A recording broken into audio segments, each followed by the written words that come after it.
Long, long ago, nobody lived in America. There were animals, huge woolly mammoths, big wildcats, bison, but no people at all. Animals may have led the first people here. The animals wandered into America from the frozen north, and hunters came after them.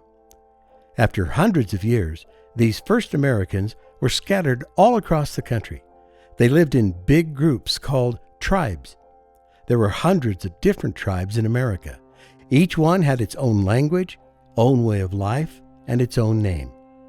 But when Columbus landed in America in 1492, he thought he was in the Indies. So he called the people he met Indians. The name stuck. Tribes like the Chinook, the Makah, and the Salish made their homes near the water along the northwest coast of America. Most of their food came right from the sea. The Makah were very good whale hunters. They carved great canoes from the trunks of huge trees. Some canoes held up to 60 people. The hunters came just as close to the whale as they could. Men speared the whale with long harpoons. Later, the whole village feasted on whale meat and berries. Fishing for salmon was much easier than hunting whales. Salmon were caught in traps that stretched from one side of the river to the other. Some fishermen believed that the first salmon caught was very special. They prayed over it, cooked it, and gave everyone a taste. Then they put the skeleton back into the river. They believed this would bring more salmon back the next spring. All the tribes of the Northwest were fine woodworkers. The Haida built big wooden houses that faced the sea. Sometimes they carved the front door to look like an animal's mouth. The Haida also carved and painted small totem poles with birds, animals, and people on them. The totem poles told family stories and legends. The Northwest people often had feasts. Sometimes they lasted several days. At the feast, the host gave away many gifts, like blankets, jewelry, even canoes. The host wanted to give away as much as possible. It showed just how important and rich he was. The hot, dry desert of the Southwest was where the Hopi, the Navajo, and the Zuni lived. The Hopi built clay houses high on flat-topped mountains called mesas. Hopi means the peaceful ones, but some tribes that lived nearby were not so peaceful. They raided Hopi villages and stole food and blankets. That's one reason why the Hopi built their homes in high, hard-to-reach places, to stay safe from their enemies. And if an enemy did reach a Hopi home, he would have a hard time ever getting inside.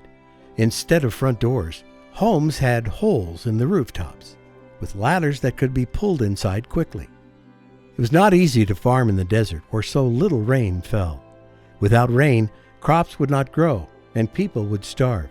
So each year, the Hopi prayed for rain. Hopi priests would dance holding snakes in their mouths. Then the snakes were set free to carry Hopi prayers back to special spirits. The zigzagging bodies of the snakes in the sand reminded the Hopi of the lightning that would come with the rain. Long ago, millions of buffalo roamed the grassy plains of the Midwest. Tribes like the Cheyenne, the Pawnee, and Sioux hunted the buffalo. And since buffalo herds kept moving, these tribes stayed on the move too. The teepee made a good home for the Sioux. It was easy to put up and take down. When the chief signaled it was time to leave, the whole village could be ready to move in just a few minutes. Buffalo hunting was very dangerous. Hunters needed fast, brave horses. Indians honored their horses the same way they honored the best hunters, with eagle feathers. The Comanche were the best horsemen on the plains. By the time a boy was a teenager, he could gallop at full speed, lean over, and swing another person onto his horse. This was important. It was easy to fall and get hurt during buffalo hunts. Plains people were very thankful for the buffalo. They ate buffalo meat. They turned buffalo skin into clothing, tents, and blankets. Bones and horns were carved into tools, bowls, and cups. Buffalo tails made good fly swatters. Children even played with toys made from the buffalo. Bone dice and balls of rolled up hair. The Delaware, the Iroquois, and the Penobscot lived in the eastern woodlands. Trees were all around them, everywhere. And Woodlands people put trees to good use. Branches became bows or spears or tools for farming. Bark was made into baskets, bags, and canoes. The Iroquois and the Delaware made longhouses out of trees and bark. They were so big, many families could live in just one. Woodlands people were great hunters.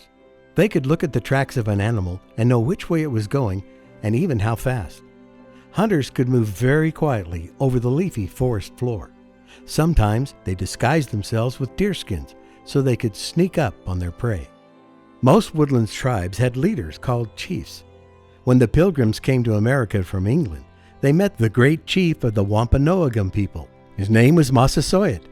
At first, the Pilgrims were afraid of this tall man, with his painted face, wolfskin cape, and his bone necklace. But they soon learned that Massasoit was good and honest and kind. Massasoit promised to help the Pilgrims get settled in their new land and to live in peace with them. And he did, for all his life. Some Woodlands people, like the Seminole, lived further south, where it was warm all year long. They lived in houses called chickees, with roofs made out of palm leaves. The sides of the chickees were open to let cool breezes in. The Seminole made bright-colored clothing and jewelry. The women sometimes wore hundreds of necklaces at the same time. For hundreds of years, Indians were the only Americans. Then about 500 years ago, great ships began to arrive. People from Europe wanted to settle in America. The Indians tried to carry on their way of life, but it was not easy. As years passed, the settlers moved onto Indian lands. They did not want the Indians to hunt or plant there anymore. By 1900, the new settlers had claimed most of the country. They forced the native people to move to special areas called reservations. Today, almost 2 million American Indians make their homes in this country.